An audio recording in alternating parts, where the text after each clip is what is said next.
Well, Heather, we're only seeing it get a little bit worse. The snow continues to fall here near the intersection of Kelly Highway and Interstate 540. And if you take a look at the ground, you can get a better idea. Just listen if you can hear the crunching. This is a grassy area, but just kind of a frozen solid mass out here right now as the snow builds up on top of that ice. And we'll give you a look back here at Interstate 540. As you can see, very few cars on the road right now. A couple cars getting out and about, but certainly taking their time, not going very fast because you cannot go very fast.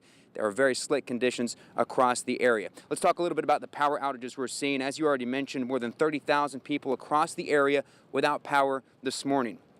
OG&E is reporting about 7,584 total outages. More than 2,000 of those are right here in Fort Smith. And it's a similar story with SWEPCO. They're seeing about 9,700 outages in Arkansas, and about half of those, 4,500 or so, right here in Sebastian County. So widespread power outages, and here's why. Let's take another look at this icicle up here, see if it's gotten any longer. Hanging here on a road sign, it's going to be just at about 11 inches, so still building up on the icy surface here, and I don't know if you can see there, but it's an icy mess on everything out here. Icicles building up on cars, building up on street signs. We've got a car driving through right here, taking their time, going very slow. Again, not seeing many people on the roads this morning because it is so slick and the road conditions are just treacherous throughout the area. Be careful if you do have to get out. Leave yourself plenty of space between the other vehicles. Give yourself plenty of time to go wherever you're going.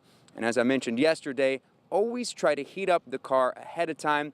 Makes for a much more comfortable drive. I want everybody to be happy if they're out there on the roads today. Be safe if you have to be out. We'll be out here throughout the morning giving you updates on the road conditions and the snow as it continues to fall. Live in Fort Smith, Jay Plyburn, 5 News. Wow, impressive. And you know what's interesting about, Jay was talking about warming up the car.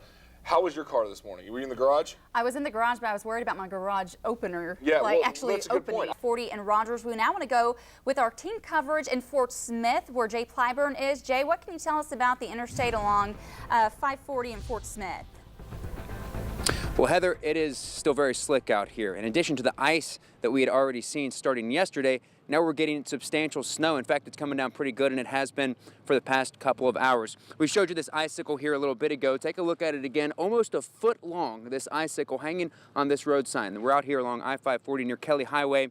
And now, in addition to the ice, we are getting all of the snow. So to try and give you a better idea of it, let's take a look at just how the measurements stack up. We'll get down here with the trusty ruler.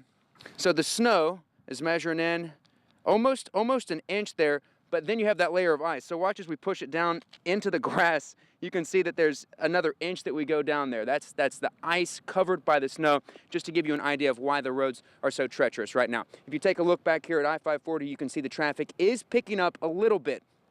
But obviously still not too many people out on the roads at this hour of the morning. People staying in, a lot of businesses and schools closed, people not having to drive today, which is good news because it is very slick out there. I've been walking around not only in the grass but also on some of these side roads and along the access road to the interstate here. It is slick, and as the temperature stays very cold and the snow continues to fall, it's really only getting worse out here today. We've seen a couple snow plows come through, but not too many, not enough to clear all the roads. So be safe if you have to be out there today. Give yourself plenty of distance between yourself and the other vehicles. And of course, leave as much time as you can to get from point A to point B. Got to be careful out there today. Live in Fort Smith, Jay Plyburn, 5 News. Good to see that the traffic is actually moving. If you are leaving this morning, it's going to take you, what, half an hour to get into your car? Absolutely. A lot of power outages reported in the River Valley. Go ahead and tell us where you are and what you're seeing now. That's right, Heather, we're out here on 22nd and V Street, and as you can see, the guys with OG&E are actually making their way out of this area right now. They just finished up, had to deal with a down power line out here. The result of these frozen tree branches falling off of the trees onto the power line, bringing it down onto the roof of this home next to me here. So they have gotten that line back up and disconnected it so that there wouldn't be a threat to anyone in this area. Now it's up to an electrician to come out and make some adjustments to that connection there before they can get power flowing again. Here's why this happened. The snow and ice continues to build up. Let's get a quick measurement here on top of this car with the trusty ruler. Just about 4 inches of snow. And again, most of the snow has just been falling today. Yesterday was that round of the sleet and the freezing rain. Today, it's the snow only creating more problems. So you got to be careful out there. Many outages across the area. This is just one of many areas that's dealing with those down power lines. Live in Fort Smith, Jay Plyburn, 5 News. Wow, impressive.